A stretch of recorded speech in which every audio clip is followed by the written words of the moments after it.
Hello everyone, আবার একটা নতুন ভিডিওতে সবাইকে অনেকখানি ভালোবাসা জানিয়ে আবার একটা নতুন ভিডিও শুরু করলাম।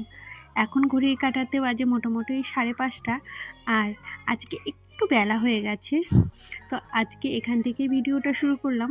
প্রতিদিন ঘুম থেকে উঠেই দু চোখ মেললেই চারিদিকে কাজের আর শেষ নেই। আর কালকে জানো তো বৃষ্টিতে দেখছি আমার মেয়ে জুটোটা ওই দিকে জলে নিয়ে গেছে। কালকে রাতে বেশ বৃষ্টি হয়েছে জানো তো। আর প্রতিদিন বৃষ্টি হয়ে যাওয়ার কারণে এবারে কিন্তু গরমটাও কম পড়েছে।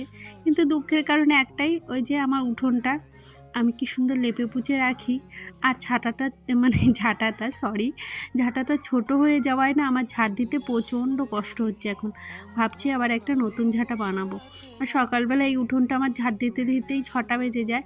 আর এই যে দেখেছো মাটির এই যে তুলসী মঞ্চ, এই শখের জিনিসটা আমার ভীষণ শখ করে বানিয়েছি বলতে পারো। এটা মার্বেলের ইচ্ছা ছিল করার, কিন্তু এখন পরিস্থিতি কারণে আমি পারছি না। তো কিছুদিন বাদেই করবো, একবারে ঘরটা যখন পুরো কমপ্লিট করব তখন করব। তো প্রতিদিন না কি হচ্ছে, আমার আর মনেই থাকছে না যে এটা চিকচিকি দিয়ে ঢেকে রাখবো, তাহলে আর কি কষ্ট করে আবার নতুন করে সুন্দর করে করা লাগবে না।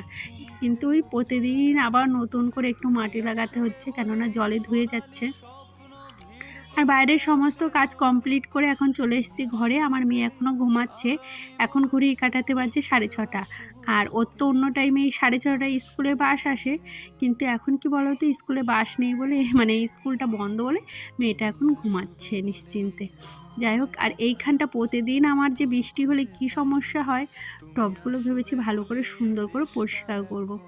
যাই হোক, এইদিকে সকালে সমস্ত কাজ মোটামুটি কমপ্লিট করেছি। আর এই দেখো কি সুন্দর ক্লিন হয়ে গেছে, তাই না? এই যে এখন স্নান টান করে এসেছি, সকালে না এত কাজ করেছি আজকে, তাই একেবারে গা ধুয়ে ফেলেছি, স্নান করিনি। তো দুপুরে করব। আর কালকে এত গরম লাগছিল, শাড়ি পরেছিলাম তো খুলে রেখেছিলাম রাতে। তারপরে এই যে চা বানিয়ে দিয়েছিলাম সবাইকে। আর কি রান্না, আর প্রতিদিন আমার সকাল হলে কি রান্না করব এটা যে কতবার জিজ্ঞাসা করি। আর আমাকে কেউ না বললে না আমি রান্না করতে পারি না, ওর কাছে আগে জিজ্ঞাসা করব। প্রথমে ভেবেছিলাম কুমড়োটা এনে কুমড়োটা রান্না করব, তারপরে ভাবলাম বেশি তরকারি রান্না করলে না আমাদের বাড়ি বেশিরভাগ থেকেই যায়। তাই ভাবলাম না থাক, অল্পই রান্না। বেশি না, কিছু টক পাতা পাঠিয়েছিল, প্রথমে ভাবলাম হাফটা রান্না করব, তারপরে ভাবলাম অল্পই আছে, যখন টক পাতাটা রাঁধবো না একদম গলে যাবে। আর এই যে উচ্ছে, আমাদের বাড়ি এখন উচ্ছে না ভাজা ছাড়া কেউ খেতে চাচ্ছে না, তাই ভাজাই করব ভেবেছি। আর কি বলো তো, উচ্ছে ভাজাটা এখন বেশ আমারও ভালো লাগে। আর পাশে ওই যে ভাত চাপিয়ে দিয়েছি। আর একা হাতে সমস্ত কাজ করতে করতে না মাঝে মাঝে আমি একটু হাঁপিয়েই যাই। কাকে আর বলবো, কেউ আর নেই তো যে তাকে বলবো একটু কাজ করে দিতে। যাই হোক, সমস্ত কাজ সামলে, মেয়ের পড়াশোনা সামলে নিজেকে মাঝে মাঝে যেন কোথায় একটু হারিয়েই ফেলি।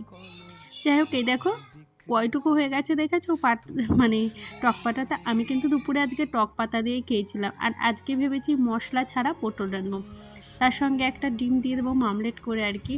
আর কি বলবো, এতে কাটতে আসে যে আমি কী সমস্যায় পড়েছি। আমি যদি বটি দিয়ে কাটতাম এর থেকে অনেক ভালো কাটতাম, এই যে কাটাই যাচ্ছিল না, কি বলবো। তারপর অনেক কষ্ট করে এই যে কাটিং করলাম। মানে তারপরে এই যে আজকে খালি টমেটো আর পটলগুলো একটু ভালো করে ভেজে নিয়েছি, যাতে খারাপ না লাগে খেতে আর কি। তার জন্য আর কি, এমনি মশলা না দিলে ভালো লাগে না, তোর জন্য। আর আমি যখন না ওই তরকারিটা রান্না করতে যাচ্ছিলাম, এক হাতে ক্যামেরা ছিল তো, আজকে হাতটা অনেকটা পুড়ে গেছে জানো তো। কি আর করবো, স্নানটা ভেঙে গেছে। আর এই যে ওইদিকে থালা বাসন মেজে টেজে বারান্দাটা একটু মুছেছিলাম। সকালে যেহেতু বারান্দাটা মোছা হয়েছিল না, ওর জন্য। এই যে মেয়েকে এখন স্নান করিয়ে নিয়ে এসেছি, এখন মোটামুটি ওই 12:30 বাজে। আর একটুখানি আচার ছিল ওই কি বলবো কৌটোতে, তো ওইটাই আনিশা খাচ্ছে। এত বারণ করছি যে খাস না, কে কার কথা শোনে। আমার মেয়েটা না আচার ভীষণ ভালো খায়, কিন্তু বাড়ির আচার না, ও কেনা আচার বেশি ভালো খায়। আর আজকে আমাকে প্রচণ্ড ডিস্টার্ব করছিল, যার জন্য আমি একটু রেগে যাচ্ছিলাম, বলছিলাম তাড়াতাড়ি তুই নিয়ে। আর ও সেই এই দিক ওই দিক করেই যাচ্ছিলো জানো তো, ওর জন্য বিরক্ত হয়ে ওকে বকাবকি করছিলাম। তারপরে এই যে স্নান টান সেরে এই যে এখন পুজো দেবো। আর এখন মোটামুটি বাজে ওই একটা না 1:30 বাজে, কারণ আরও কিছু কাজ ছিল, সেগুলো কমপ্লিট করতে করতে একটু দেরি হয়ে গেল। যতই ভাবি না কেন, সকাল সকাল পুজো দেবো বৃহস্পতিবার এলে, একা হাতে না আমি আর করে উঠতে পারি না। যাই হোক, অনেকে পারে, আমি পারি না, কেন জানি না, বাচ্চাকে সামলে প্রচণ্ডই কষ্ট হয়ে যায়। যাই হোক, এই পুজো কমপ্লিট করে আনিশাকে খাওয়াবো। তারপরে একটু শুয়েছিলাম, দুপুরে এডিটিংয়ের কাজ করেছিলাম। আমার শোয়া মানে ওই ফোনে কাজ করা, ঘুমাই আর নি। তারপরে কিছু জামাকাপড় ছিল সেগুলোই আর কি তুলে এনে সন্ধ্যাবেলা ভাঁজ করছিলাম আর কি।